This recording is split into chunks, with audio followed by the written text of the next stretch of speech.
Et là, il va se retrouver dans une situation très compliquée parce qu'on est en plein milieu de la phase de chantier et il se retrouve sans partenaire bancaire. Donc, lui va faire son job, va essayer de rassurer toutes les entreprises en nous indiquant qu'il est en train de trouver de nouvelles solutions. Mais le chantier s'arrête parce que au bout d'un certain temps, de certaines relances et voyant que rien n'arrive, nous, comme les autres, décide d'arrêter le chantier jusqu'à ce que la situation s'assainisse. Ton client là qui devait, c'était combien le montant de l'impayé? 40 000 euros hors taxe. 40 000 euros sur l'autre entreprise. Il en est où lui pendant ce temps? Physiquement, je vais au tribunal. Je dors mal la veille. Je dors très mal la veille. Bah oui, parce que alors déjà, je pense que se rendre dans un tribunal pour expliquer la situation dans laquelle on est, c'est déjà un exercice qui est assez compliqué. Mais moi, j'ai tout le poids de l'entreprise familiale qui n'a jamais été en redressement judiciaire. C'est sous ma direction qu'on demande le redressement judiciaire et le poids était absolument énorme. L'entreprise en plus est connue de tous dans le secteur et au-delà du secteur d'activité et ouais, je t'avoue que j'y vais c'est pas que je suis inquiet, c'est que je suis terrorisé. Bienvenue sur le podcast En Business, Soyons Cash, podcast qui a pour vocation d'éveiller les consciences des chefs d'entreprise sur les impayés et plus généralement sur le risque client. Aujourd'hui, j'ai le plaisir d'accueillir Yannick Méranchol qui va venir nous partager son expérience qui sera vraiment très très riche d'enseignements puisqu'il était à la tête de l'entreprise familiale qu'il a reprise et qui avait été fondée par son arrière-grand-père et qui malheureusement a fait faillite sous sa direction. Et notamment à cause d'impayés, mais pas que, vous allez le voir.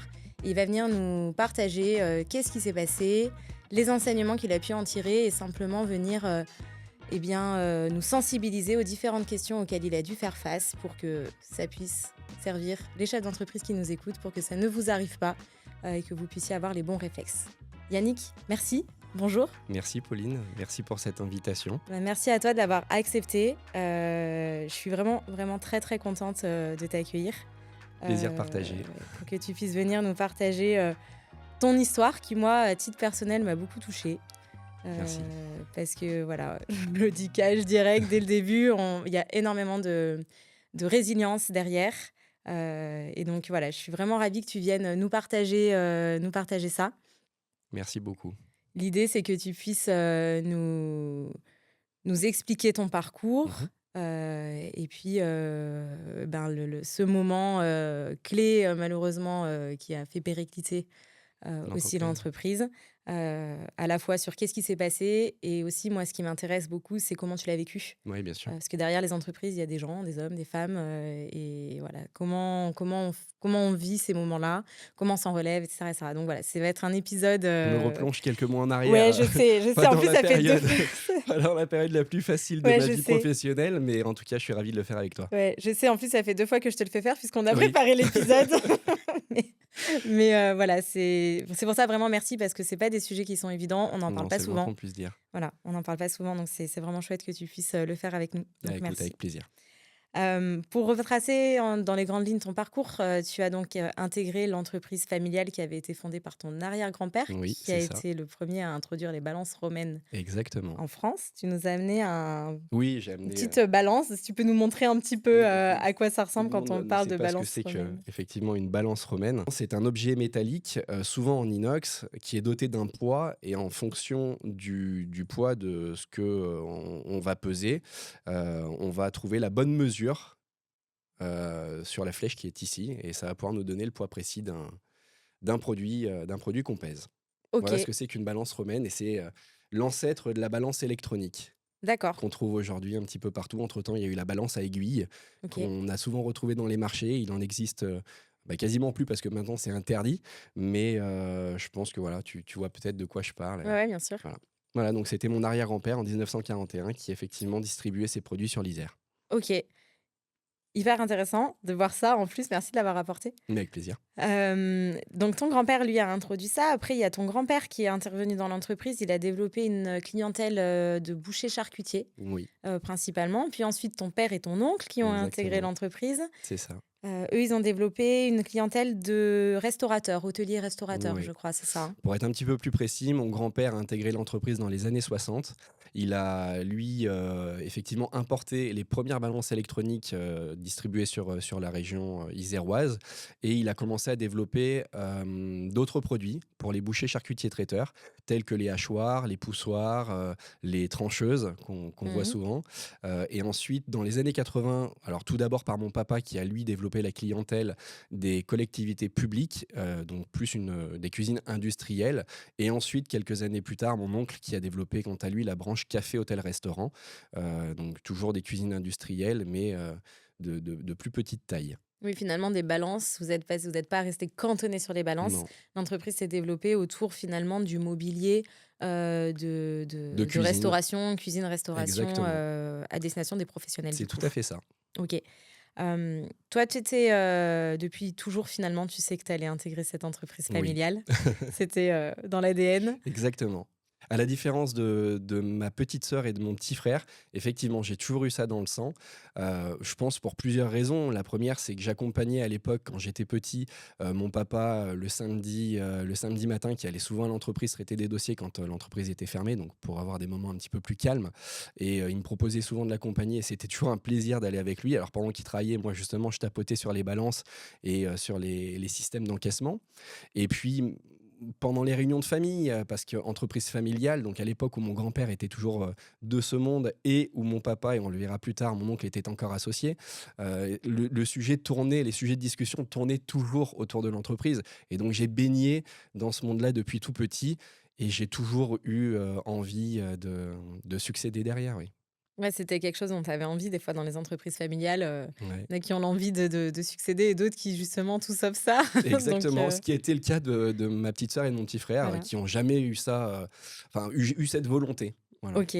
Et donc toi, tu avais, quand même une aisance relationnelle, on va dire. Tu aimes bien les gens, tu aimes bien oui, parler, tu aimes bien, t'intéresser aux gens et cetera. tout à Du fait. coup, tu avais cette fibre commerciale, donc tu as fait une formation, Oui, dans le commercial? BEP vente, bac pro commerce et BTS, alors anciennement force de vente et moi c'était négociation relation client. OK. Et donc tu as fait, cette alternance dans l'entreprise, Exactement, du le coup BTS, familiale, c'est ça? le bac pro dans une autre entreprise D'accord. Ah, et tu le as fait quand BTS même dans un petit peu un l'entreprise petit tour ailleurs, familiale. histoire de voir comment ça Exactement, se passe ouais, quand ouais. même un peu, et tu as donc fait tes armes aux côtés de ton oncle, hein, Oui, qui qui t'a était quand mon même aussi, tuteur ouais, à qui t'a formé au l'époque. métier, Oui, tout à fait, un excellent aussi? commercial d'ailleurs.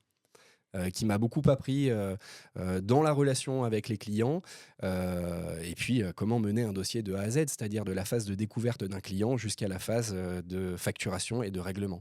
Donc il y a tout un tas d'étapes qu'on Mmh. va certainement On va en détailler voir plus on tard va en voir ensemble. un petit peu, ouais. Et oui, oui, ça a été une super école de formation pour moi, D'accord. l'entreprise familiale. C'est, c'est quoi qu'est-ce que tu as aimé quand tu as fait ces premières res immersions justement dans l'entreprise et cette formation? Mhm. Parce que tu aurais pu te former là, tu sais, un peu, entre guillemets «par facilité». C'est l'entreprise familiale, je suis formée ici, mais potentiellement te dire après à terme: «Ah bah, en fait, le commerce, c'est très, très large, donc potentiellement je pourrais aller le faire ailleurs». Toi, tu as vraiment voulu rester. Qu'est-ce qui t'a plu dans l'entreprise? Qu'est-ce qui t'a plu sur l'activité, au-delà du Mhm. fait que c'était l'entreprise familiale, tu vois? Où tu t'es dit: «Oui, c'est là-dedans que je me projette et c'est ça que j'ai envie de faire». Alors déjà, avant, donc en amont de mon BTS, le bac professionnel, je l'ai réalisé chez un commerçant alimentaire. Et il était convenu avec mon papa qu'avant de vendre le produit, il fallait que je l'utilise. Mmh. Donc pendant un an, en alternance bac professionnel, j'ai utilisé les matériels que j'allais vendre plus tard. D'accord. Déjà, le matériel, moi, me passionne. Concevoir une cuisine, dessiner un plan, la voir se construire étape par étape, ça, c'est quelque chose qui me parle. Et ensuite, la clientèle, très diversifiée, des commerçants alimentaires comme des bouchers, charcutiers, traiteurs, des primeurs, des poissonniers, mais également des hôteliers ou des restaurateurs et certaines fois des collectivités privées publiques. Donc, on nage dans un monde où la clientèle est très diversifiée et c'est ça qui est très intéressant pour nous parce que chaque matériel s'adapte à chaque client. À la différence de ce qu'on peut retrouver à la maison, un four pour cuire, bah nous, un four, bien sûr pour cuire, mais qui va être adapté à un nombre de couverts par service, à un type d'aliment qu'on va cuire. Vraiment, chaque produit Mmh. est très précis et répond à un véritable besoin. Donc ça m'intéressait beaucoup. Oui, puis en plus, les besoins vont être différents suivant si tu peux avoir 2 collectivités qui vont pas avoir les mêmes besoins ou Complètement. Deux tu vois, sur, restaurateurs qui vont pas avoir ouais, les mêmes complètement, besoins aussi, oui. Tout à fait. complètement. En plus, bah, tu es grenoblois Oui, d'origine, pure du coup, souche. enfin pure souche. Alors, on a compris que peut-être ton grand-père revenait, Oui, mon euh, arrière-grand-père de Pologne. ton Ouais, arrière-grand-père, voilà, ouais. En 1941, ouais. venait de Pologne, mais sinon, après, c'était vraiment de Grenoble. Et donc, ça a été une entreprise bien implantée localement depuis longtemps, quoi. Donc, il Exactement. y a aussi ce Ah côté bah, il y avait moins de ancrage. concurrence déjà à l'époque. Ouais, Donc il était le pionnier et effectivement le seul pendant des années. Donc le nom sur Grenoble sonnait, parlait à beaucoup de personnes du métier comme des personnes qui n'étaient pas du tout du métier parce que le fait de voir passer les véhicules floqués, de passer devant les locaux de l'entreprise, même pour des personnes qui n'étaient pas forcément du métier, il y avait cette connotation. C'était pas inconnu pour eux. d'accord. Oui, donc c'est vraiment l'après l'entreprise qui avait pignon sur rue. Oui. On entend à travers ce que tu dis sur les typologies de clientèle, et c'est ça aussi qui va être un des moments compliqués, c'est lié à la restauration, forcément, Oui. à de la collectivité, à du Mmh. volume. Et donc, on imagine très bien que quand il y a eu le Covid, ça a été une période très compliquée pour les clients. Donc, on va le savoir par rapport à l'entreprise. Mmh. Quand est-ce que toi, tu as pris la direction de J'ai pris la l'entreprise? direction en 2019, D'accord, donc un petit peu avant la période, juste juste avant avant la la période phase Covid. critique du Covid. OK.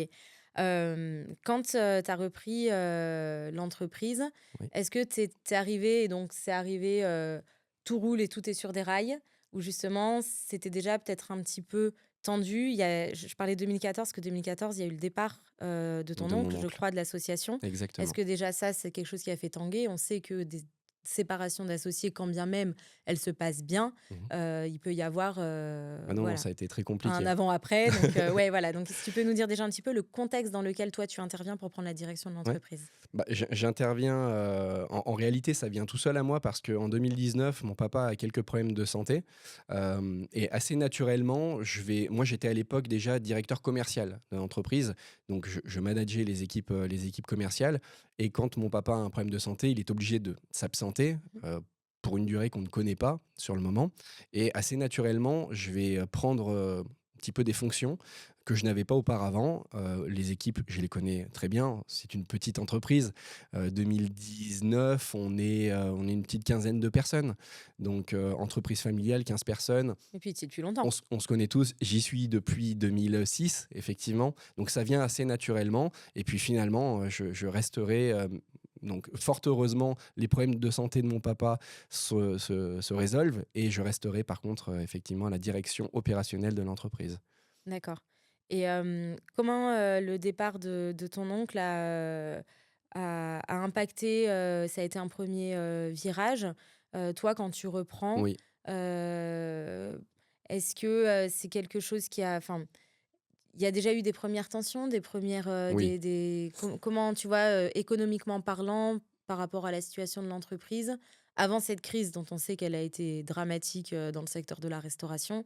Heu, Comment toi t'arrives? C'était comment, tu vois, par rapport déjà, est-ce que tu sens que ça va être facile parce que tu connais bien l'entreprise, ou est-ce que tu sens que, ouais, OK, il y a quand même déjà, tu Ah vois, non, un petit je challenge, sais quoi? que ça va être très difficile, mais je suis, motivé, extrêmement motivé et à aucun moment je ne me dis que, ça peut être un échec à cette époque. Donc pour retracer un petit peu, 2009, mon grand-père décède, 2010, les premières complications, divergences d'opinion, de projection entre mon papa et mon oncle. Heu, du coup, de 2010 à 2014, c'est assez compliqué parce que 2 dirigeants qui fonctionnent plus de la même manière et qui Mmh. ont plus la même vision des choses, forcément ça il y a un impact, qu'on le veuille ou non, pour l'entreprise, pour les collaborateurs, de temps en temps pour les clients. Et 2014 donc, ils trouvent un accord et mon oncle, vogue vers de nouveaux challenges. À ce moment-là, moi je sais que ça va être compliqué parce que pendant toute cette période, qu'on le veuille ou non, il y a donc les tensions qui font que, bah, la vie de l'entreprise est forcément plus compliquée et mon papa et mon oncle qui généraient, eux, beaucoup de chiffre d'affaires, passent aussi beaucoup de temps à gérer leurs dossiers, Mmh. juridiques internes, Ouais, bien sûr. et forcément, bah, il y a moins de chiffre d'affaires qui rentre et donc déjà, ça crée les premières tensions économiques de l'entreprise. Les fonds propres commencent à se dégrader un petit peu et derrière, il faut tout faire pour maintenir l'entreprise à flot. Et après 2014, c'est ce qu'on va s'efforcer de faire, maintenir D'accord. l'entreprise à flot et la pérenniser. Ouais, donc le 2014-2019, on est sur cette partie où on essaie de pérenniser, de tenir la barque quand même, Exactement. malgré le fait qu'il y ait un changement au niveau de la direction, parce que ça, c'est jamais, enfin, au niveau des associés et de la direction qui est jamais évident. Toi, tu arrives en 2019, donc c'est à flot, mais c'est pas non plus la folie, quoi. Alors, les fonds propres ne sont pas totalement reconstitués. La trésorerie est plutôt saine, mais on n'a pas beaucoup d'avance. C'est-à-dire qu'on n'a pas de coussin de sécurité. Et effectivement, elle va se passer derrière le Covid. Comment, du coup, ce Covid-là, ça a été quoi Donc toi, tu venais d'arriver. Enfin, au final, ça faisait pas À la longtemps. direction. Ouais, oui, à la direction. Ouais. Ça faisait pas longtemps que tu étais à la direction. On annonce un confinement. Déjà, là, comment tu le vis? Tu dis, bon, allez, ça va passer, c'est une mauvaise passe, ou tu sens déjà que ça va être compliqué? Comment tu reçois la nouvelle? Comme beaucoup de chefs d'entreprise, c'est très flou pour moi. C'est-à-dire que je suis pas plus inquiet que ça, mais je ne sais pas où on va. Et il faut rassurer les équipes, il faut se rassurer soi-même. Donc, on prend des conseils auprès des personnes qui peuvent avoir des sources d'informations, donc entre autres experts comptables, avocats, et on essaie de naviguer à vue, voilà, un petit peu au doigt mouillé. C'est ça? Mais non, sur le moment, je suis pas plus inquiet que ça parce que je reste optimiste et je me dis que la situation va assez rapidement se rétablir. En tout cas, je l'espère. À quel moment tu sens que justement, ça va avoir parce qu'en fait, le problème du Covid pour vous, c'est que ça a impacté fort vos clients. Ah, bien sûr. À quel moment tu sens que là, quand même, ça commence à être Assez compliqué? rapidement. Rapidement? Assez rapidement, oui. Et c'est quoi qui te fait montrer que ça devient compliqué? C'est qu'ils commandent plus, ils ont plus d'argent? Dans un premier temps, c'est les vois, échanges que je vais avoir avec eux. ouais. C'est des informations que je vais récolter en discutant avec mes clients. C'est les médias aussi. Après, tous ne sont pas bons à écouter, mais il y a des coûts, des augmentations drastiques des coûts énergétiques, des augmentations très importantes des coûts des matières premières, le poids de la masse salariale également qui augmente. Et moi, j'entends ça et je comprends effectivement que plus mes clients ont de charges, moins ils peuvent investir. Voilà. Donc là, je sais que ça va commencer à être compliqué. Les PGE commencent à rentrer en ligne de compte, donc aussi avec des remboursements importants pour certains clients. Manque de visibilité, donc climat un petit peu anxiogène pour les clients. Et quand il y a un manque de visibilité et qu'on est dans un climat anxiogène, ça n'aide pas non plus à concrétiser des projets. Les banques qui prêtent de moins en moins pendant cette période aux restaurateurs. Voilà, donc c'est le cumul de tout ça qui me fait comprendre assez rapidement que ça va être compliqué, qu'il va falloir qu'on trouve des solutions et pour que l'entreprise ne périclite pas. Pardon. Et du coup, quelle solution est-ce que vous avez mis en place justement pour ça? Parce que l'activité, c'était de la vente principalement. Oui, tout Est-ce à que fait. vous avez développé d'autres pans d'activité? Est-ce que vous avez revu des politiques internes pour essayer de sécuriser au maximum, diversifier la clientèle, des politiques de paiement, j'en sais rien. Qu'est-ce que vous avez pu mettre en place justement pour se dire, oula, attention, vigilance, c'est les Alors, petits panneaux qui vigilance, s'allument. ça c'est une certitude, hein, c'est le discours tenu auprès de toutes les équipes et assez régulièrement. En réalité, notre métier est composé de plusieurs facettes. Donc, il y a la vente, comme tu l'as dit à l'instant, auprès de différents acteurs, et il y a aussi le SAV. Et le SAV représentait une part non négligeable du chiffre d'affaires de l'entreprise. Et quand un client ne renouvelle pas son matériel, il l'entretient plus régulièrement et il le dépanne surtout. Il faut qu'il ait un four. Donc si le four tombe en panne, il y a deux solutions. Soit il le change, soit il le répare. En l'occurrence, pendant cette période, de plus en plus de clients ne renouvelaient pas leurs équipements. Donc le SAV, le chiffre d'affaires du SAV a augmenté. Mais je me suis trouvé face à un deuxième problème, c'est que mon SAV augmente, il me faut des collaborateurs en plus, et dans cette période-là, compliqué de recruter de nouveaux collaborateurs. Et puis, il y a une nouveauté que j'avais mal anticipée, peut-être mal appréhendée à l'époque, c'est le côté entrepreneur. Et j'ai beaucoup de techniciens, certains techniciens, qui ont décidé de se mettre à leur compte, bons techniciens, mais forcément un technicien qui se met à son compte parce qu'il estime qu'il est bon, et pour certains c'était le cas, c'est un technicien de moins dans mes équipes.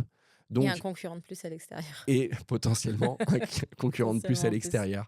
Donc, on a le SAV qui se développe plutôt pas mal. J'ai du mal à recruter et forcément, j'ai des délais d'intervention qui vont avoir tendance à s'allonger un petit peu parce que manque de collaborateurs. Et sur la partie paiement, du coup, parce qu'on se rend compte forcément, et on le sait, il n'y a absolument aucun secret là-dessus, que Mhm. la trésorerie dans cette période, c'était Le le nerf de sujet la guerre. brûlant dans toutes les entreprises. Tu as Oui, parlé des PGE, enfin les PGE, oui, ils étaient là pour réinjecter du cash, hein, oui, tout à clairement. fait. Euh, Comment ça se passe sur la maintenance et la vente? Parce que la vente, on imagine bien que c'est du gros chiffre d'affaires. Alors après, il y a une question de rentabilité, bien évidemment. Comme c'était le plus gros de l'activité et que l'activité s'est développée là-dessus, on ose imaginer que c'est là où c'était rentable et que c'est là où il y avait aussi le plus gros chiffre d'affaires.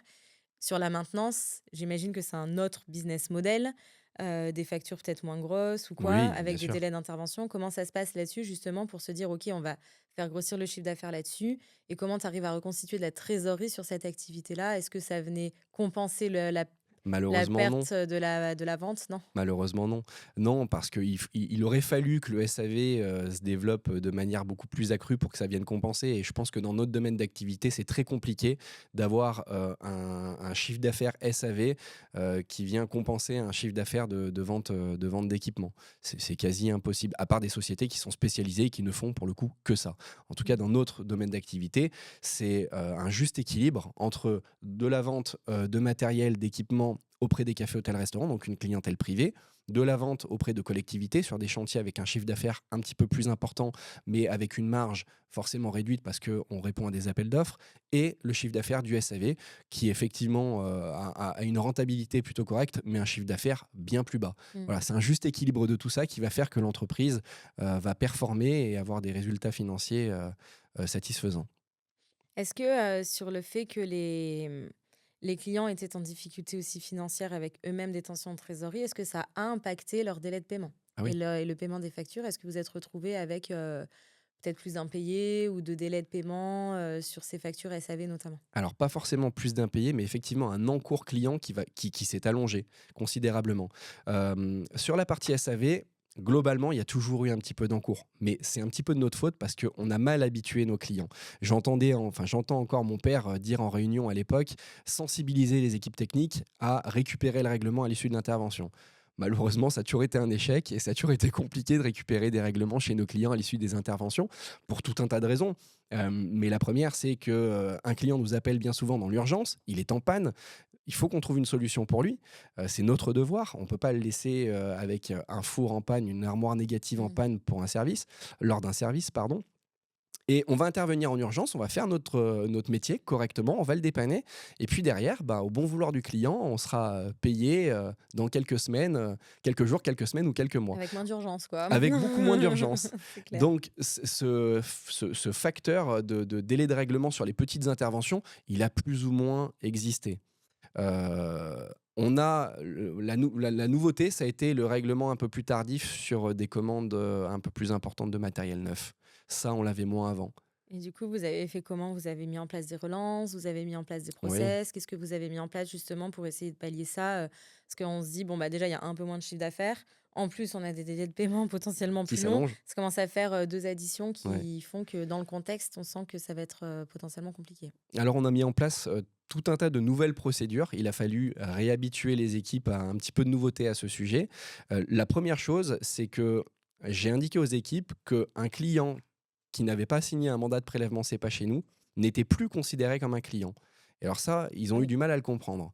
Parce qu'en réalité, il y a certaines entreprises qui travaillent avec nous depuis une dizaine d'années et j'étais en train de leur dire non, non, ça n'est pas un client. Il n'y a pas de mandat de prélèvement CEPA signé chez nous. Il n'est pas en compte. Je ne le considère pas comme un client. Ok.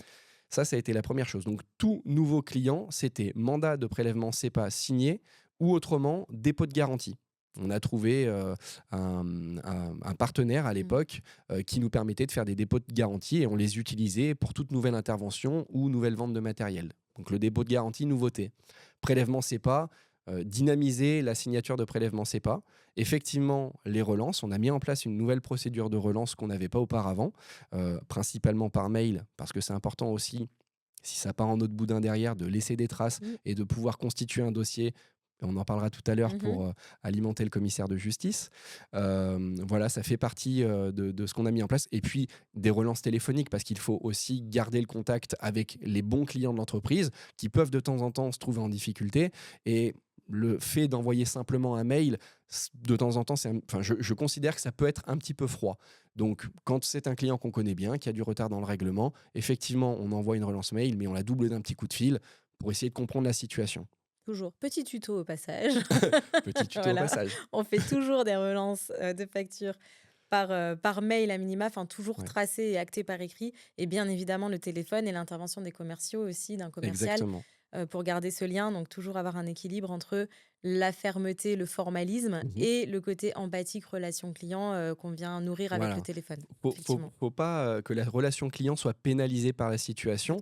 Faut pas non plus que le client mette des mois à nous payer. Et tu l'as dit à juste titre, le rôle des commerciaux, il est primordial dans ce cas-là. Alors moi, j'avais de la chance, entre guillemets, parce que mes commerciaux n'étaient réglés de leur commission que lorsqu'on avait encaissé le dernier centime de l'affaire. Donc la relation, elle était toujours bien présente entre le client et mes équipes commerciales.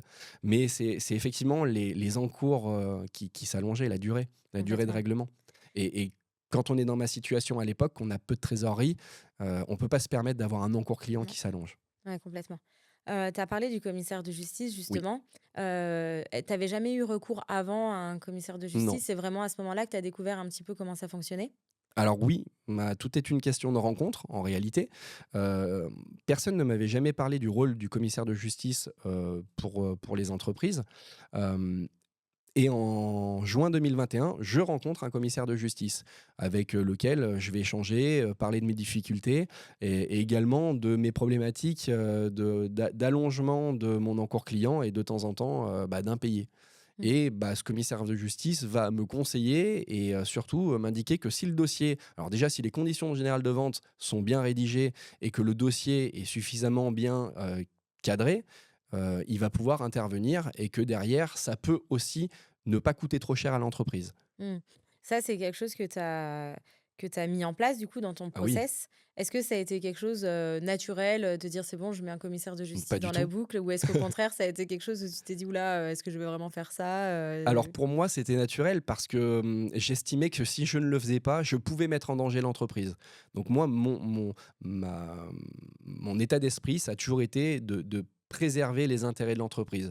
Par contre, expliquer à ces équipes commerciales qu'on va mettre dans la boucle un commissaire de justice, eux prennent peur. Parce qu'ils peuvent considérer que ça peut jouer aussi sur la relation qu'ils vont avoir avec leurs clients derrière.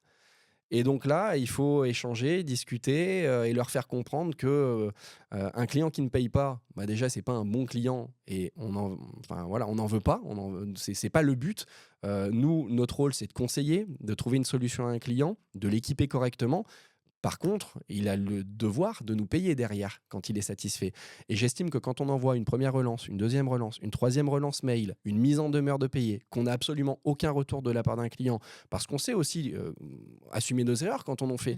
On envoie une relance, le client nous répond attendez, il y a un de mes équipements qui dysfonctionne, aucun problème. On a un responsable technique, on va gérer le dossier technique. Et effectivement, lorsque vous serez pleinement satisfait, vous réglerez le solde de l'intervention ou du dossier. Mais quand on n'a pas de réponse du client qui fait l'autruche,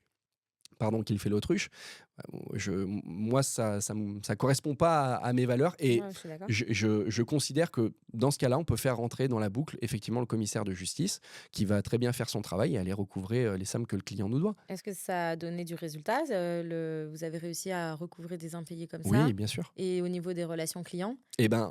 Force est de constater que finalement, le client sait très bien qu'il ne nous paye pas. Le client les a reçus et lus les différentes relances. Donc, il ne peut pas derrière prendre mal le fait qu'en dernier recours, on fasse appel à un commissaire de justice.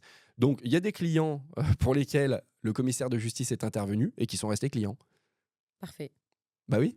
Mais parce qu'ils savent au fond d'eux que c'est eux qui sont... En fait, ils le savent, c'est ça, il ne faut pas inverser les rôles. Il ne faut pas inverser les rôles, exactement. Complètement.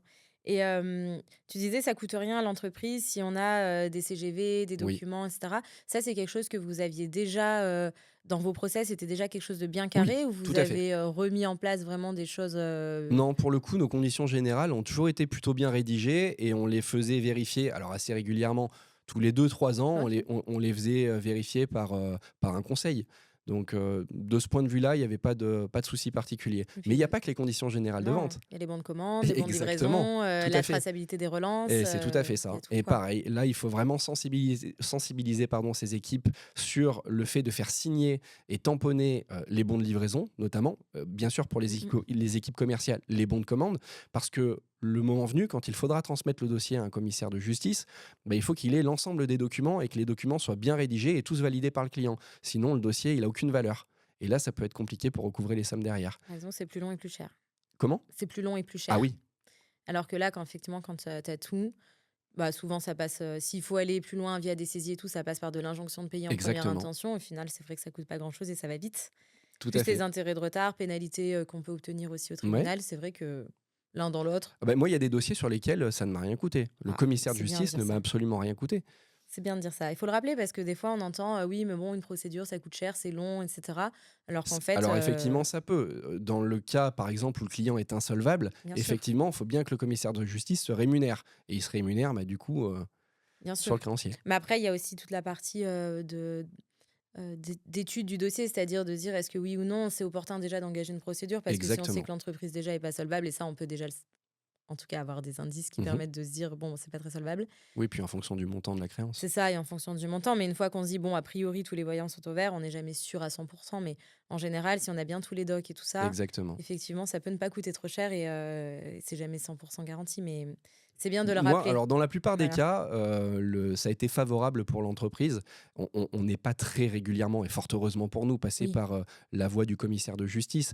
Mais quand on estimait qu'à notre niveau, on ne pouvait plus rien faire, et que le dossier était correctement monté, que la somme en valait le coup, effectivement, on est passé par le commissaire de justice et dans la majorité des cas. Mais d'ailleurs, j'ai même pas le souvenir qu'une fois, ça ne soit pas allé au bout et que ça n'ait pas été favorable pour l'entreprise. Ok.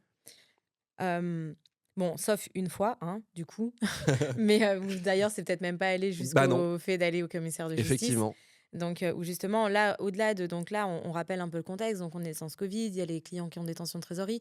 Vous, ça vous impacte directement. Vous mettez en place différentes solutions via des process, via du développement, sur de la maintenance, etc., d'être un peu plus vigilant pour essayer de préserver au maximum la trésorerie. Et vous tombez malheureusement sur un client qui va en fait avoir un gros impayé.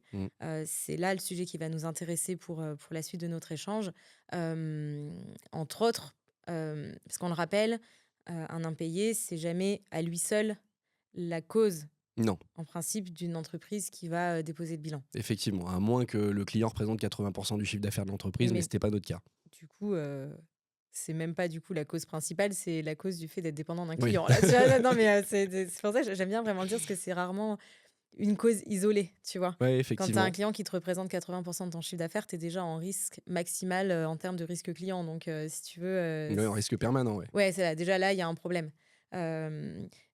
Donc là, ton exemple est hyper intéressant à étudier parce qu'on se rend compte que là, on va avoir un gros impayé. Donc, tu vas nous expliquer un petit peu quelle nature c'était, pourquoi avoir autant, c'était quoi les relations avec ce client-là pour qu'il y ait un encours peut-être aussi important, etc. Bon, on va le décortiquer un petit peu, mais on a pris le temps d'expliquer un peu ce contexte pour bien comprendre qu'en fait, c'est pas juste un impayé. Il y a un impayé qui est venu s'ajouter tout à fait. à d'autres éléments de contexte. Déjà complexe. C'est ça. Et c'est là où ça peut faire basculer parce qu'en fait, c'est le coup de massue finalement qui fait que, alors peut-être que l'entreprise aurait survécu quand même ou pas, en fait, on n'en sait rien et on pourra jamais refaire le film de toute façon.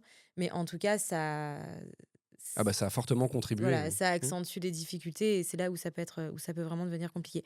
Est-ce que tu peux nous expliquer un petit peu justement cet impayé-là ? À quel moment est-ce que vous contractez avec le client ? Est-ce qu'il vous paye quand même des acomptes ou pas ? Est-ce qu'il paye rien ? Voilà, tu nous décortiques un petit peu le contexte avec ce client-là. Est-ce que c'était un client connu, pas connu ? Voilà, qu'on sache un petit peu de quoi on parle. Entendu.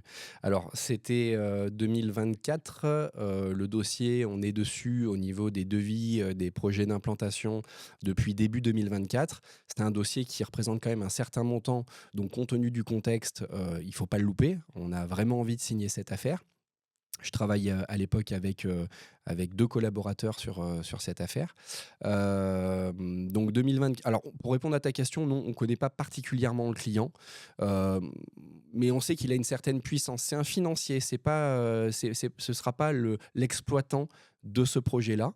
On arrive à signer la commande, on prend un acompte. Alors à l'époque, je demande des acomptes de 50%, parce qu'effectivement, j'ai oublié de te dire, 2020, pour sécuriser aussi notre trésorerie, on passe de 30% d'acompte à 50% d'acompte, ce qui est plutôt très bien perçu de la part de nos clients. Et pour revenir à ce dossier, on demande que 30% d'acompte parce que il commence déjà à y avoir négociation avec le financier dès cette étape-là. On a envie d'avoir le dossier, on accepte à 30% d'acompte. Et puis, étant donné que c'est un gros dossier, on va travailler par situation, par phase d'avancement sur le chantier. L'acompte, il le paye. L'acompte, il le paye. Il l'a négocié, mais il le paye. Il l'a négocié, il le paye en 2024. Aucun souci à ce niveau-là. Il y a tout un tas d'entreprises qui travaillent au-delà de la nôtre sur le chantier. Hein. C'est vraiment une construction d'un nouveau bâtiment, donc avec une quinzaine d'entreprises qui vont officier sur ce chantier. Et 2025, donc on y reviendra tout à l'heure, mais après notre mise en redressement judiciaire, on va envoyer une première facture de situation, et le règlement de cette facture de situation va tarder. Donc on va mettre en place les relances, telles qu'inscrites dans la procédure, et on ne va pas avoir de réponse. Donc on va prendre le téléphone, essayer d'en savoir un petit peu plus, et on va comprendre que le financier vient de perdre son partenaire bancaire principal, et que le secondaire et le troisième, pareil, ils lui ont tourné le dos. Et là, il va se retrouver dans une situation très compliquée, parce qu'on est en plein milieu de la phase de chantier, et il se retrouve sans partenaire bancaire. Donc, lui va faire son job, va essayer de rassurer toutes les entreprises en nous indiquant qu'il est en train de trouver de nouvelles solutions. Mais le chantier s'arrête parce que, au bout d'un certain temps, de certaines relances, et voyant que rien n'arrive, nous, comme les autres, décident d'arrêter le chantier jusqu'à ce que la situation s'assainisse.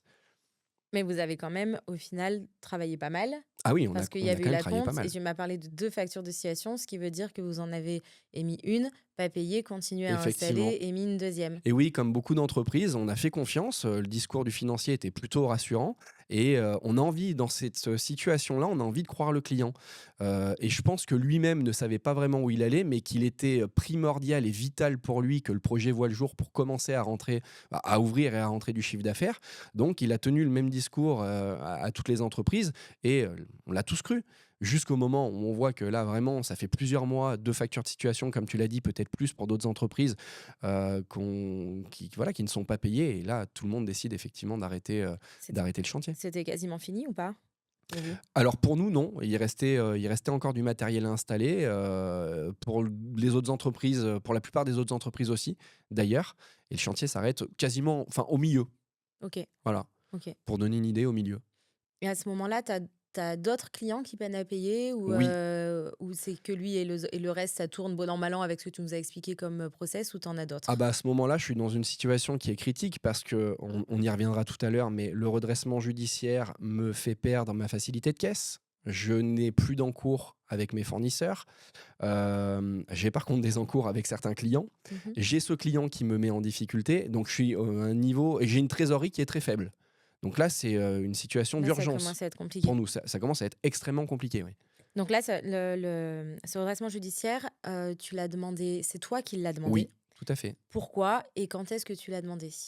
Parce qu'à l'issue du Covid, pendant le Covid et à l'issue du Covid, on voit que la situation se tend. Donc, je prends conseil autour de moi. Je vois que je vais avoir des difficultés à passer parce que j'ai de plus en plus de mal à m'approvisionner en matériel. Les commandes clients, le carnet de commandes clients s'affaiblit. Et je vois le mur arriver, et je prends conseil auprès de nos conseils habituels, et qui me disent écoute Yannick, le mieux que tu aies à faire, la situation elle est la même pour tout un tas d'entreprises en France, tu n'es pas un cas isolé, va présenter le dossier auprès du tribunal de commerce et essaye de pérenniser l'entreprise en allant expliquer ton dossier. Donc là, tu pousses la porte du tribunal, en gros. Oui, et accompagné de mon conseil. Accompagné de ton conseil. Justement, j'allais demander comment on le vit, ça, tu vois, se dire... Parce que physiquement, tu vas au tribunal, oui, d'accord, bien sûr. c'est vraiment ça, hein, Physiquement, je Tu vais te au rappelles tribunal. de ce jour-là Je dors quand tu y mal vas? la veille. Je Ouais. dors très mal la veille. Bah oui, parce que, alors déjà, je pense que se rendre dans un tribunal pour expliquer la situation dans laquelle on est, c'est déjà un exercice qui est assez compliqué. Mais moi, j'ai tout le poids de l'entreprise familiale qui n'a jamais été en redressement judiciaire. C'est sous ma direction qu'on demande le redressement judiciaire. Et le poids était absolument énorme. L'entreprise, en plus, est connue de tous dans le secteur et au-delà du secteur d'activité. Et ouais, je t'avoue que j'y vais. C'est pas que je suis inquiet, c'est que je suis terrorisé. Mmh. Je suis terrorisé, même si je connais le dossier sur le bout des doigts, que je sais que je n'y suis absolument pour rien, que c'est un contexte qui fait que, une succession d'événements qui font que, ben, c'est difficile. Ouais, j'imagine. Est-ce que, tu as l'impression que tu vas être jugé ou pas? Non, j'ai pas l'impression que je vais être jugé. Par contre, je sais qu'il faut que je sois convaincant. Et je sais que voilà, dans cette situation-là, chaque détail compte. Euh, et l'histoire compte aussi. C'est-à-dire d'où on est parti et qu'est-ce qui a fait qu'on est arrivé à ce point de rupture, entre guillemets. C'est très important de pouvoir rassurer le tribunal et leur expliquer que voilà, la situation elle est indépendante de notre volonté, que l'entreprise ben, est saine, elle est bien dirigée, les équipes font leur maximum au quotidien, que ce soit sur la partie technique, la partie commerciale ou la partie administrative, et que voilà, c'est une succession d'événements qui ont fait qu'on en est arrivé là. C'est à quel moment, c'est en quelle année ça que tu vas le demander? 2000, alors le redressement judiciaire, c'est 2 février 2025. OK, et donc toute la période là entre, 2021, sortie de Covid, et 2025, il y a quand même 4 ans. Oui, 4 ans où on comprend à travers ce que tu nous dis que c'est chaud, oui. c'est tendu. Tu combien de personnes là, à ce moment-là, dans Alors au les moment du équipes? RJ, on est 9, 10. Une dizaine. Oui. Une dizaine, ton père qui est toujours aussi, Bon, alors mon père qui est présent, mais plus opérationnellement parlant. oui, c'est ça, lui, il est toujours Il associé, est toujours associé. et Oui, oui. puis, entre guillemets, C'est le représentant géant. légal, au Oui, tout final, à de fait. l'entreprise. Pour autant, c'est toi vraiment qui es à la direction. Comment, cette période-là, comment tu la vis avant le redressement judiciaire en tant que tel? Tu vois, cette succession d'événements où un jour tu dis: «Ben, là, je prends conseil, là, OK, il faut que j'y aille». On se doute bien que c'est pas un beau matin où on se dit: «Tiens, Non, si non, j'allais bah au non. tribunal déposer le bilan», enfin, en tout cas, demander l'ouverture de la procédure collective. Comment ça se passe, toi, vis-à-vis de tes équipes, et personnellement, tu vois, comment tu vis cette phase, tu vois? Est-ce que tu dis: «Non, mais en fait, il y a même pas d'autre option, bien sûr qu'on va y arriver»? Est-ce que tu doutes? Est-ce que tu essaies de donner le change? Par rapport aux équipes, comment ils le vivent? Est-ce qu'ils le ressentent ou pas? Eh bien, il y a 2 personnalités. Il y a la personnalité, publique, en tout cas celle, du chef d'entreprise, et il y a la personnalité, à la maison, et puis, dans son corps, dans sa tête. Dans mon corps, dans ma tête, je suis absolument terrorisé, je ne dors plus la nuit, je deviens presque invivable, je suis, constamment, inquiet, tout m'inquiète. Parce que, bah, faut faire le pompier tout le temps. Faut faire le pompier avec les fournisseurs, faut faire le pompier avec le client, faut rassurer les équipes. Et en fait, on engrange en tant que chef d'entreprise tout ce poids permanent, ce sac de pierre, et finalement qui s'alourdit de semaine en semaine, de temps en temps, de jour en jour.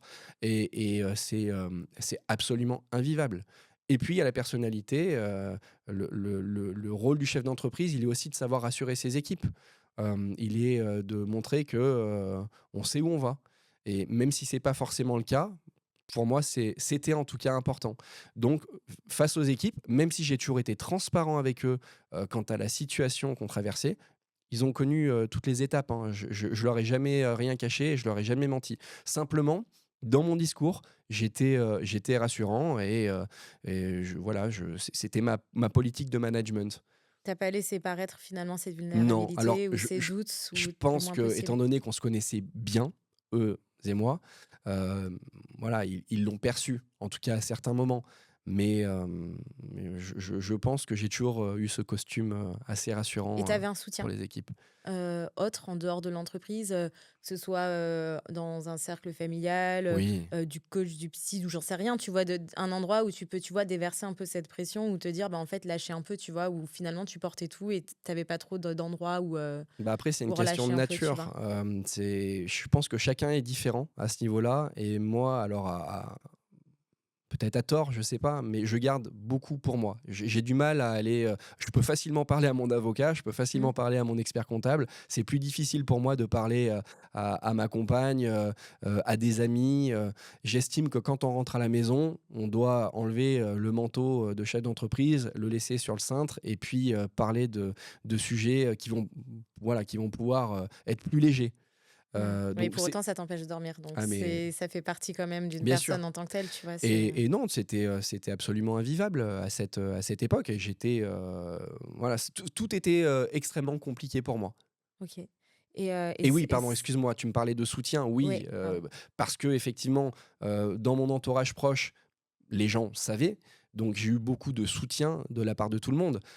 Et je les en remercie parce que je pense que sans soutien, on ne peut pas s'en sortir, familial ou amical. Cependant, bah, c'est pas ça qui fait que ça va s'améliorer. Non, Voilà, non, et et puis, ça, on le sait. C'est-à-dire ouais, qu'on entend, hein, les choses.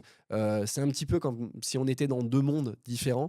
On voit les choses passer, on les entend passer, mais on est focus à l'intérieur de nous sur la situation et voilà, on entend un petit peu du brouhaha. Oui, ça tu vas t'en sortir, ça va aller, ça ne peut que s'améliorer. Quand on est en bas, on ne peut que remonter. Mais en fait, oui, c'est une sorte de soutien moral, mais quand on est vraiment impliqué dans cette situation, on sait très bien que, c'est pas ça qui va faire que ça va s'améliorer. Il faut trouver des solutions, Mmh. Oui, faut puis y aller. les décisions, c'est toi qui les prends. Et De les toute décisions, façon, la effectivement, c'est décision moi qui les finale, c'est prends. toi qui la prends, quoi. Du coup, là, quand tu arrives au tribunal, pourquoi tu as décidé, toi, d'aller au tribunal et tu aurais pu attendre que l'URSSAF s'en charge? Souvent, c'est un Effectivement, peu les premiers, tu vois, ça arrive de temps en à, temps. Bah, à venir te mettre en redressement. Là, c'est toi qui y es allé oui, spontanément. bah, parce que et j'en reparlerai tout à l'heure, mais faut savoir bien s'entourer. Et là, pour le coup, mes conseils, en tout cas experts comptables et avocats, hem, qui connaissent très bien l'entreprise, qui me connaissent très bien, ont vu aussi la situation se dégrader peu à peu et au bout d'un moment, quand je suis allé les voir en leur expliquant, en leur disant: «Bah, écoutez, voilà, là j'ai des clients qui commencent à me rappeler parce qu'on n'arrive pas à les livrer, parce qu'on est en retard dans les livraisons, et pour autant, bah, j'ai pas suffisamment de trésorerie pour alimenter mes appros». Et là, ils m'ont dit: «Bah, écoute, il y a pas 50 solutions. C'est soit vous réinjectez en compte courant d'associé, soit, bah, tu demandes la protection du tribunal de commerce. En tout cas, tu vas exposer ta situation au Mhm. tribunal de commerce».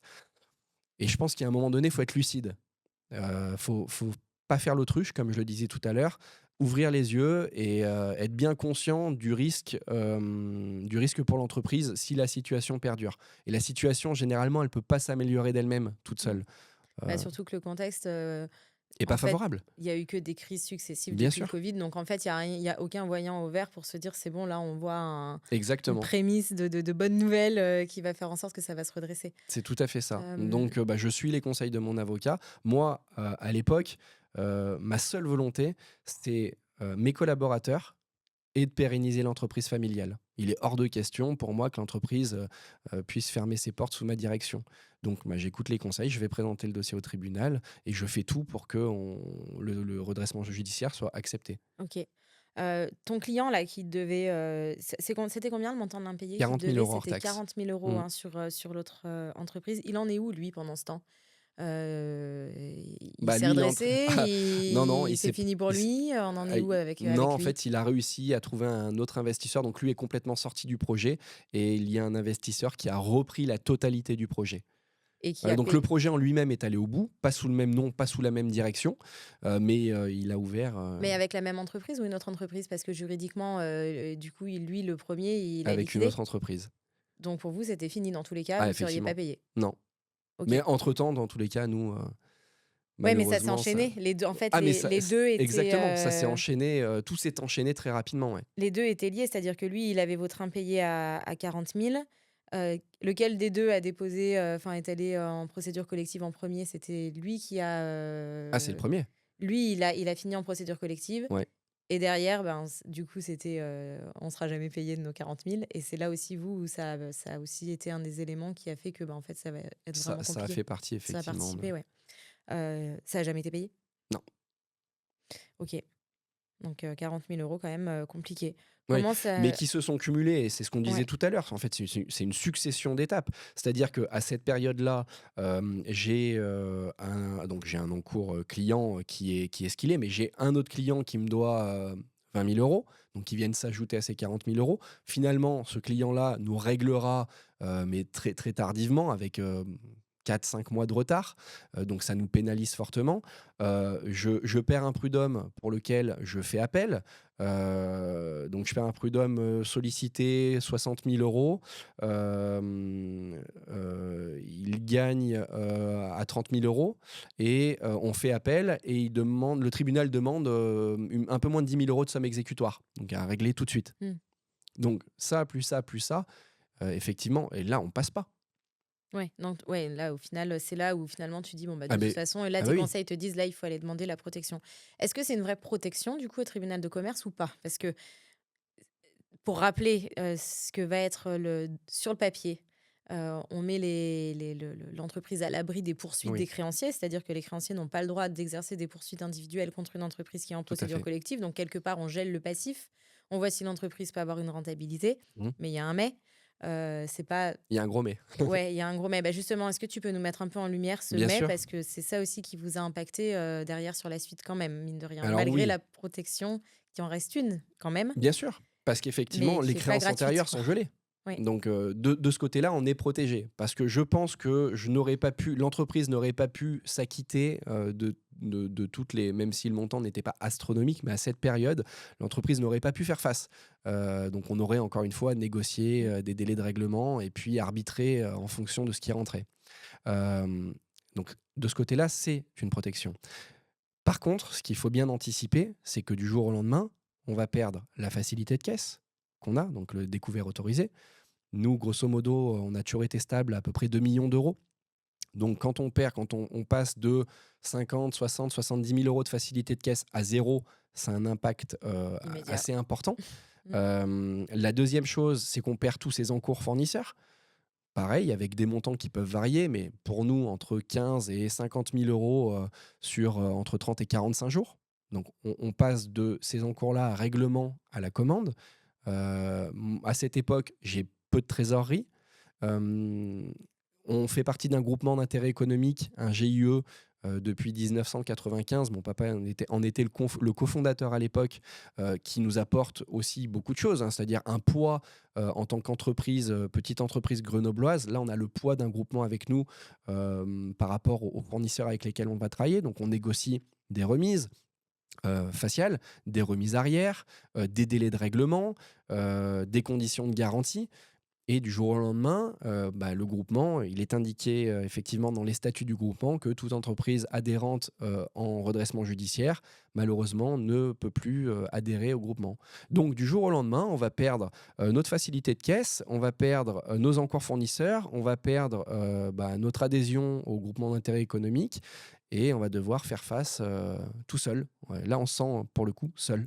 Là, tu te sens tout seul. Ah Là, bah tu dis, complètement. maintenant, et pour autant, tu as un mandataire judiciaire, pas Non, d'administrateur. De mémoire, tu m'en avais, effectivement. parlé. Tu avais pas d'administrateur, ce qui est plutôt bon signe sur la gestion. Bah oui, tout à fait. C'est-à-dire que le tribunal Mais estime qu'il n'y a pas besoin d'avoir un administrateur, donc estime que l'entreprise est plutôt saine et plutôt bien gérée, et que la demande de redressement, c'est par rapport à une situation qui est temporaire et qui est sur à un moment T.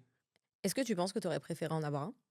Non, Justement pour pas être seul non, dans les décisions? non, parce que le mandataire m'a plutôt bien conseillé. OK. Donc il a été de bons conseils, il a été présent, il a été rapide dans les réponses lorsque nous avions des questions. Donc non, on a été plutôt bien accompagné par le mandataire D'accord. dans le cadre de cette procédure. Oui, parce qu'on le rappelle, dans une procédure collective, on va avoir 2 organes principaux qui sont l'administrateur judiciaire, qui est Oui, là pour assister le dirigeant dans ses fonctions de direction, dans les tout à prises de fait, décision concrètement, et un mandataire judiciaire qui est là plutôt pour représenter les créanciers, tout à fait. mais qui du coup forcément a des liens Et oui, ben, quotidiens avec le dirigeant bah oui, comme sur tu la le dis, gestion. son intérêt au mandataire, c'est que les créanciers soient payés. Donc c'est aussi d'accompagner le dirigeant et de faire en sorte que l'entreprise arrive à passer au-dessus de cette situation et à s'assainir. Mhm, complètement.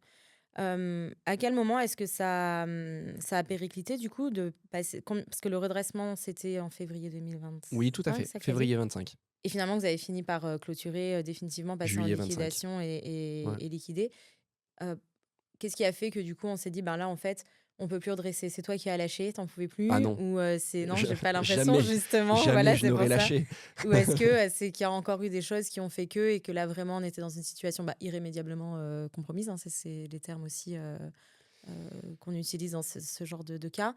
Il y a eu un truc en plus particulier ou c'est que vraiment, c'était Bah, c'est trop compliqué? principalement ce que je viens de t'indiquer, c'est-à-dire que quand, tu fais 2 000 000 de chiffre d'affaires, 2 millions d'euros pardon, hors taxe de chiffre d'affaires, que tu perds tes encours fournisseurs, que tu perds ta facilité de caisse, que tu as plus le groupement d'intérêt Oui, donc économique, c'est le cumul de ça, en fait, le qui a cumul fait que de ça. la situation était pire qu'avant que tu Ah ailles le bah, déposer finalement? là pour le coup oui, mais parce que peut-être qu'aussi on n'a pas été suffisamment bien accompagné en amont de ce redressement judiciaire et qu'on aurait peut-être dû constituer plus de trésorerie et demander la protection du tribunal derrière. Nous on est reparti le lendemain du tribunal, le lendemain on avait une trentaine, une quarantaine de milliers d'euros en trésorerie, mais c'était bien insuffisant au regard de ce dont l'entreprise avait besoin pour repartir. Mmh.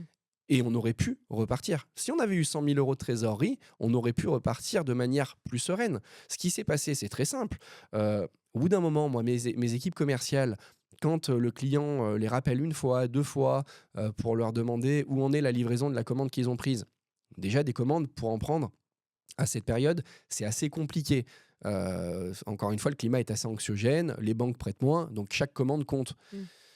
Bah, là, on signe une commande, on a du mal à la livrer, on la livre avec 2 semaines, 3 semaines de retard. Ça démotive, et ça, je le comprends tout à fait, ça démotive aussi les équipes commerciales. Donc moi, je viens en dernier recours, je fais un petit peu, comme je disais tout à l'heure, le pompier, j'essaie de rassurer le client, de lui expliquer un petit peu la situation.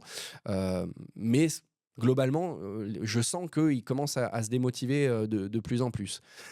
Je vois pas comment à cette période la situation peut s'améliorer compte tenu de tous les indicateurs que je t'ai donnés. Je vois pas comment la situation peut s'améliorer. Donc, je décide quoi? Je décide de faire appel, de constituer un dossier investisseur et de faire appel à des investisseurs externes pour sauver l'entreprise.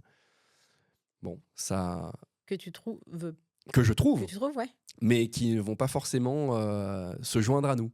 Ouais, ouais, bah, Voilà. après parce qu'après ils étudient leurs risques et ils ont dû dire aussi que du coup Bah, c'était risqué le ou? premier, assez rapidement, va me répondre que c'est un secteur d'activité qu'il ne connaît pas, qu'il n'a pas forcément de sensibilité, donc va rapidement décliner. Il a le potentiel, hein, pour investir dans l'entreprise. Le dossier est plutôt bien réalisé, donc il y croit et moi j'y crois aussi, hein. Pour être convaincu, pour être convaincant, faut être Ouais, convaincu et ouais. je le suis, je le suis plus que jamais. Mais voilà, pas de sensibilité avec ce domaine d'activité, donc il va assez rapidement décliner l'offre et puis je vais présenter le dossier à un second investisseur potentiel. Et là, on va rencontrer son expert comptable qui va valider également le dossier. On va rencontrer son avocat, plutôt en accord aussi avec tout ça. Et puis, quasi dernier moment, il va y avoir Rétropédalage, ouais. rétropédalage et il va décliner l'offre. Et c'est ce qui va me pousser à demander, pour le Ouais, coup tout ça en aussi, plus on la sait ça, il y a liquidation. forcément du temps et en fait le temps dans ces moments-là, c'est clé. Ah oui, bien Donc sûr, chaque finalement jour c'est compte, du temps on négocie, on a de l'espoir et cetera et pour autant complètement. la situation s'améliore pas pendant ce temps Non. et on quelque part on perd du temps mais ça on peut Mais pas le savoir c'est quand pas on est qu'elle dedans s'améliore parce pas, c'est qu'elle se que et dégrade qu'elle se de dégrade, oui jour en bien sûr, jour, ouais. de jour en jour. Et on ne peut rien y faire. Mis à part trouver un investisseur. Alors, soit on a la possibilité financière personnelle de remettre de l'argent en compte courant, soit trouver un investisseur externe, mais je vois pas d'autre solution. Les banques, dans tous les cas, on est en redressement judiciaire, on peut rien négocier avec eux, donc il y a absolument aucune solution. Donc la situation, oui, ne peut faire que se dégrader. Mmh. Et là du coup par rapport à ça, comment tu le gères ça, cette période-là avec tes équipes, que ce soit juste avant le redressement, donc on a vu que tu essayais de les rassurer et cetera, Oui. avec tes fournisseurs et pendant le redressement, heu, est-ce que tu vois, avec les équipes, est-ce que tu essayes de faire en sorte d'arrondir les angles sur certains trucs de peur que, comme tu me dis, ouais, des fois, ils étaient un peu démotivés parce que quand un client appelle une fois, 2 fois, 3 fois, ça peut démotiver aussi les Mhm. commerciaux. Est-ce que tu as peur finalement qu'il y en ait qui limite partent? en disant ça sera encore pire? Ou est-ce que, au contraire, tu es Pendant la encore phase de plus redressement? exigeant? Ouais, les 2 pendant la période de façon générale. Est-ce que tu es encore plus exigeant envers tes équipes ou au contraire, Non. peut-être moins peut-être moins justement de Un peur petit que peu moins. ouais. Alors déjà, le redressement, je prends le temps de leur expliquer parce que, et on peut pas leur en vouloir, mais beaucoup ne connaissent pas le redressement judiciaire, ne savent pas ce que c'est et le mot redressement judiciaire, pour certains, ça signait même la fin de l'entreprise. Mmh. Alors que non, je leur expliquais que c'était une situation temporaire qui allait permettre de préserver leurs emplois et surtout de tenter de remettre l'entreprise sur les rails. Donc c'est ce que le tribunal de commerce met en place pour les entreprises en difficulté et pour leur permettre peut-être de pouvoir rebondir derrière. Donc déjà, il y a le côté rassurant. Mmh. Explication, qu'est-ce qu'est le redressement judiciaire? Et puis derrière, bah, effectivement, euh, il y a plus de flexibilité auprès des équipes parce que en connaissant parfaitement la situation et en étant inquiet en permanence, eh ben, on est un petit peu plus flexible et un petit peu plus tolérant envers les équipes. Et c'est pour moi une erreur. Mais quand on est focus dedans, c'est pas quelque chose qu'on gère très facilement. Parce que tu avais peur d'être peut-être pas juste ou parce que tu avais peur qu'ils Non, j'étais partent? inquiet qu'ils partent. Tu avais peur qu'ils partent Bien sûr. et que Ah ce bah, soit c'est pire? déjà Ouais. compliqué. On a déjà du mal à Ouais, prendre des c'est clair. commandes. Comme je le disais tout à l'heure, on a du mal à répondre en temps et en heure aux demandes de SAV parce qu'on est en sous-F au niveau du service technique. Si en plus j'ai des collaborateurs qui partent parce qu'ils sont inquiets par la situation et qu'ils ont peur de perdre leur emploi, bon bah là c'est clair, ça signe la fin de l'entreprise. Mmh. Donc non, c'est pas du tout le but. Moi je connais parfaitement la situation. Moi je reste convaincu qu'on va arriver à s'en sortir. Il faut que j'arrive à convaincre mes équipes qu'on va s'en sortir et qu'on arrive à tirer le bateau dans le même sens à tous les niveaux et qu'on soit motivé, mais surmotivé pour qu'on y arrive. Parce qu'effectivement, et ça c'est absolument important, c'est que tout le monde y croit et que tout le monde tire le bateau dans le même sens. Dans cette période-là, on ne peut pas se permettre d'avoir une partie de l'équipe Ouais, c'est qui y clair. croit, qui est pour et qui avance, et l'autre partie de l'équipe qui y croit pas et qui ventile, quoi. Mmh. Est-ce que tu as aussi des clients, qui, par exemple, pendant cette phase, l'entreprise, elle continue quand même à travailler, mais enfin, Oui, bien sûr. même au tout début du redressement là, est-ce que tu as des clients qui ont profité de ça pour ne pas payer ou pas? Non, alors pas à ma connaissance, mais je ne pense On pas. a pas eu? Parce que ça, j'avais déjà eu, moi, une entreprise qui était en sauvegarde D'accord? et les clients qui disent: «Non, mais de toute façon, elle est en sauvegarde, donc on va attendre qu'ils liquident et on n'aura pas besoin de les payer». D'accord. Non, alors pour le coup, ça ne m'est pas arrivé. C'est assez, Heureusement, assez parce que incroyable, comme, ça c'est raisonnement, ce mais qu'ils ont répondu au chef d'entreprise? ah ouais. Non, nous, nous, Ah, du coup, ils nous avaient d'accord, confié les dossiers en recouvrement, d'accord. et donc on relançait les clients et les clients nous disaient: «Non, mais c'est bon, de toute façon, ils vont liquider dans 3 mois, ils n'existent plus, donc pourquoi je payerais?» C'est inadmissible. Incroyable, non? Rien que ce discours, il est absolument inadmissible. Il est Incroyable, pas mais entendable. ça existe, hein, c'est fou, hein. C'est pour ça que je te posais la question, on n'en avait pas, quand on a Non, présenté l'épisode, je effectivement, t'avais pas posé cette question, mais c'est vrai effectivement. que là, quand je Non, mais t'écoute, je me suis dit: «Mais j'ai est-ce que pas la tu as eu ça?» sensation en tu tout vois? cas. J'ai pas la sensation. Oui, après, c'est autre chose de le dire. Parce en plus, Aussi, avoir l'aplomb de le dire, effectivement. hein, il y en Non, a, ils mais doutent de rien, mais globalement, il y a peu de clients qui nous ont fait part du fait qu'ils avaient appris qu'on était en redressement judiciaire. Alors, est-ce que c'est par politesse ou pas? Moi, je pense pas. J'ai le sentiment que, dans notre profession en tout cas, les clients se renseignent pas plus que ça. Localement, on travaille beaucoup avec des clients, une clientèle habituée à nos services. Donc c'est vrai que bah, ils sont en panne, ils décrochent le téléphone, ils nous appellent, ils ont un besoin de renouvellement de matériel, ils décrochent le téléphone, ils nous appellent, pardon. Et je pense qu'ils sont pas à regarder les affiches, le Mmh. journal local Mmh. tous les vendredis. C'est pas leur façon de faire. Les fournisseurs, par contre, oui. Oui. Donc là, on a Ah bah oui, ils entendu sont un alertés Père tout de des suite. Encours. Pour autant, tu avais des bonnes relations avec Oui, aussi. oui, oui. Je crois que tu as vraiment tenu aussi à préserver ça. Exactement. Ah, De moi, toute je les ai façon, tous informés. Du moment où on a pris la décision de demander la protection du tribunal de commerce, donc le redressement judiciaire, j'ai décidé de tous les informer. Alors, je n'avais pas le droit de les informer en amont de l'audience. Ça, c'est absolument interdit. Par contre, dès que l'audience a eu lieu, j'ai pris mon téléphone, et ça n'a pas été un exercice facile, loin de là, parce qu'expliquer à un fournisseur chez qui on a quand même un petit encours, hein, Mmh. avec lequel on travaille depuis plusieurs années, que bah, sa créance va être gelée, pas annulée, mais gelée, c'est pas forcément très facile. Et par chance, la plupart ont très bien réagi, comme tu le disais tout à l'heure, parce que c'est des fournisseurs historiques de l'entreprise, que, comme on l'a dit tout à l'heure aussi, l'entreprise a traversé pas mal de difficultés, a toujours résisté en tout cas jusqu'en juillet 2025, mais a toujours résisté. Et que, en tant que chef d'entreprise, aussi bien mon papa que moi, on a toujours tenu nos engagements. C'est-à-dire que de temps en temps, on avait des difficultés à payer une facture. On décrochait le téléphone, on appelait le fournisseur et on lui expliquait, avant de recevoir la première relance, on expliquait la situation. Et on mettait en place un échéancier de paiement avec ce fournisseur. Et quand bien même la deuxième ou la troisième mensualité de l'échéancier de paiement n'était pas respectée, on décrochait le téléphone, on est vraiment désolé, on va décaler la deuxième ou la troisième échéance. Et on arrivait finalement à solder nos créances. Il faut toujours être honnête et transparent avec ses fournisseurs parce que sans fournisseur, l'entreprise ne peut pas vivre. C'est pas possible. Donc, en tout cas, voilà, mon papa m'a inculqué ça. C'est pas facile, mais fais-le. Décroche le téléphone, appelle et voilà, explique la situation, rassure le fournisseur. Il n'y a que comme ça que tu pourras continuer à avancer. Ok. Tu disais, c'est pas facile d'aller prendre le téléphone, d'expliquer la situation à son fournisseur. C'était quoi le plus difficile pour toi et même encore aujourd'hui? Est-ce que c'était de prendre la décision, d'aller au tribunal? Est-ce que c'était finalement la conclusion finale de en fait, on peut pas redresser, donc on passe en liquidation? Est-ce que c'est le poids familial? Est-ce que c'est l'image? Est-ce que c'est sur toi, sur ton entourage? Enfin, tu vois, c'était quoi qui a été le plus difficile dans tout ça pour toi à vivre? Hum. Alors, c'est une question difficile parce qu'il n'y a pas qu'une réponse. C'est un cumul de tout ce que tu viens de dire. La décision d'aller au tribunal pour le redressement judiciaire, ça n'a pas été compliqué pour moi parce qu'encore une fois, j'étais persuadé que grâce à cette protection du tribunal, j'allais arriver à pérenniser l'entreprise. Euh, la relation familiale, elle est fortement dégradée. On est là, mais on est complètement absent. On est là physiquement, mais on est complètement absent. On est une âme morte dans une pièce. Et puis, oui, le poids du nom, le poids de l'entreprise familiale. Parce que on pense à son arrière-grand-père, 1941, à son grand-père dans les années 60, à son père et son oncle dans les années 80.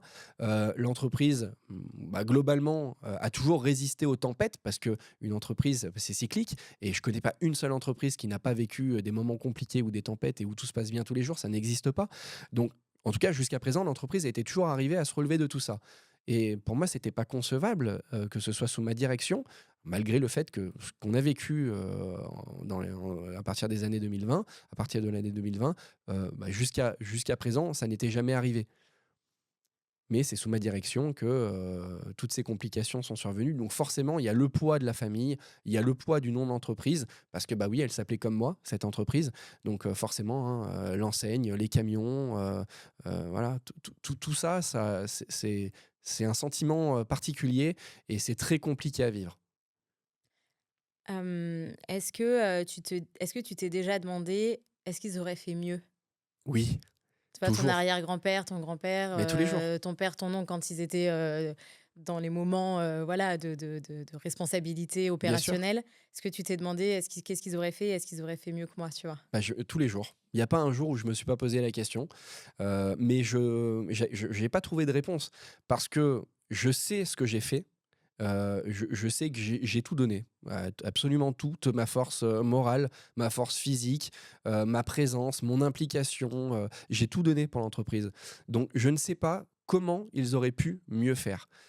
Mais c'est une question que je me suis posée quasiment tous les matins en me levant. Voilà, qu'est-ce Même qu'ils auraient encore fait à ma après, place? parce que ça, Mais c'était bien sûr. juillet, et là maintenant ça fait quelques mois, mais bon, on se doute bien qu'un Mais la plaie, événement comme elle ça, est toujours ouverte et elle sera encore ouverte, je pense, pendant plusieurs années.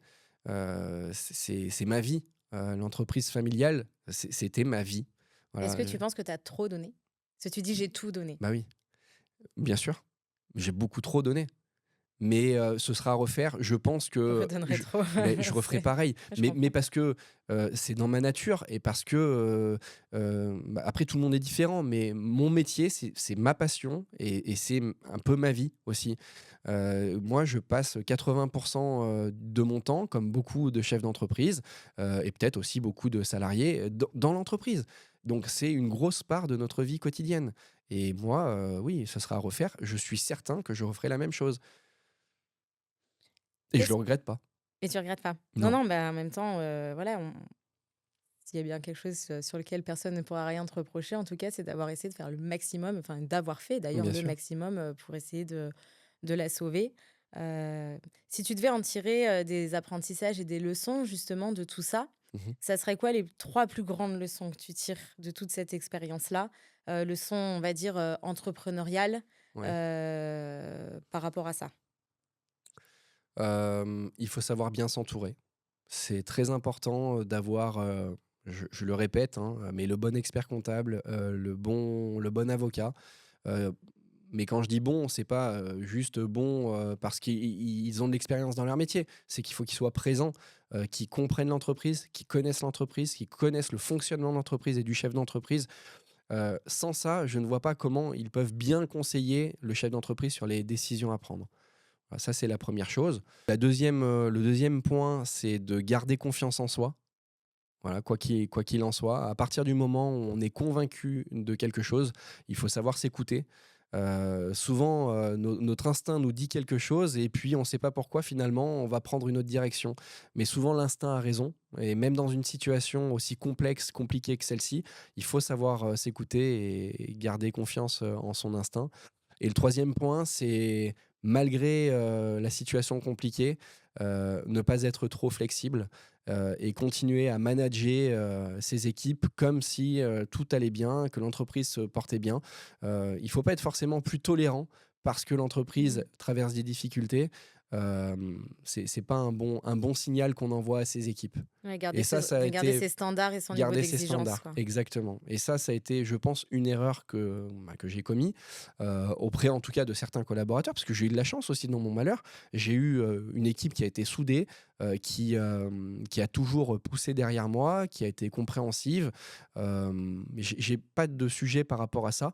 Bon, dans le lot, forcément, il y a certains collaborateurs qui ont profité de la situation, et par peur, par crainte, moi, de les perdre, parce que j'avais quand même besoin d'eux, je ne pouvais pas Mmh. me permettre de me passer d'eux. Eh ben, j'ai été peut-être un petit peu tolérant et trop flexible, alors que je savais pertinemment, que de temps en temps, on me masquait un petit peu les choses, ou qu'on m'enrobait un petit peu, la réalité pour que ça passe mieux. Et main de fer dans un gant de velours, on dit trop rien, on sait, mais voilà, on Mmh. on accepte.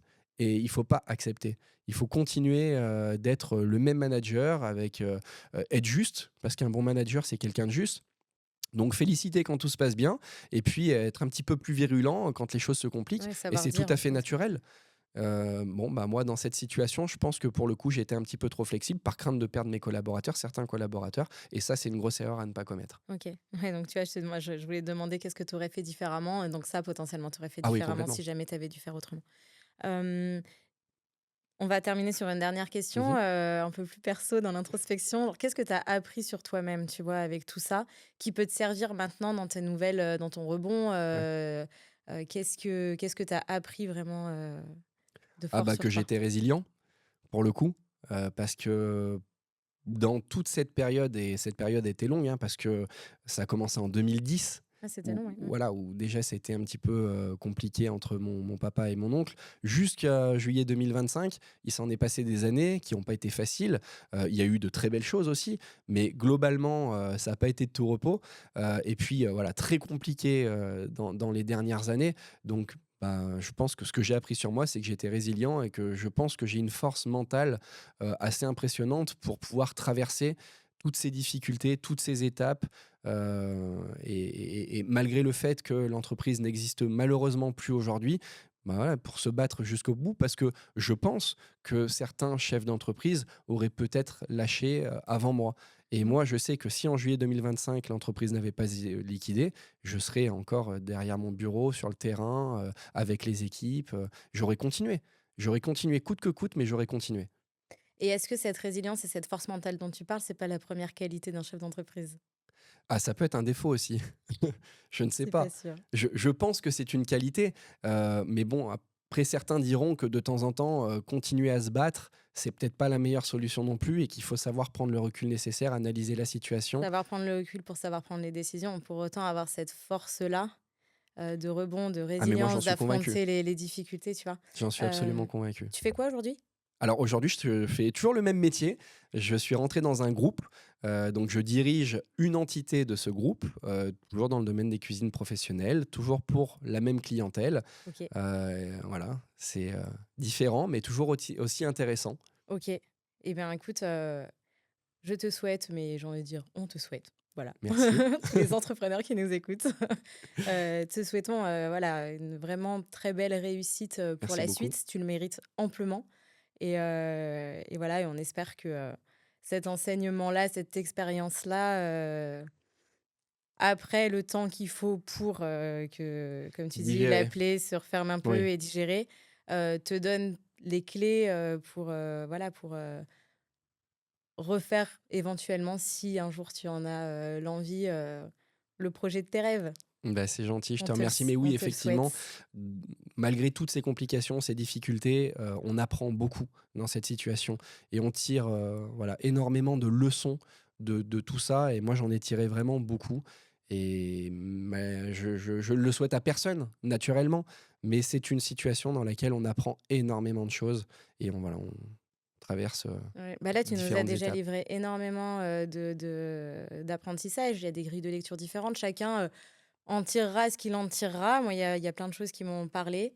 L'idée n'est pas de resynthétiser parce que je pense que chaque personne, ça résonnera, enfin, voilà, Mhm. ça résonnera différemment auprès des différentes personnes qui nous écoutent. Merci vraiment infiniment de nous l'avoir partagé. Merci Il à y a de toi pour l'émotion parce que l'invitation. franchement, moi, je suis hyper Ouais. admirative et voilà, je sais que c'est hyper dur. On met toute son énergie, tout son temps, ses économies, tout en plus sur une entreprise familiale.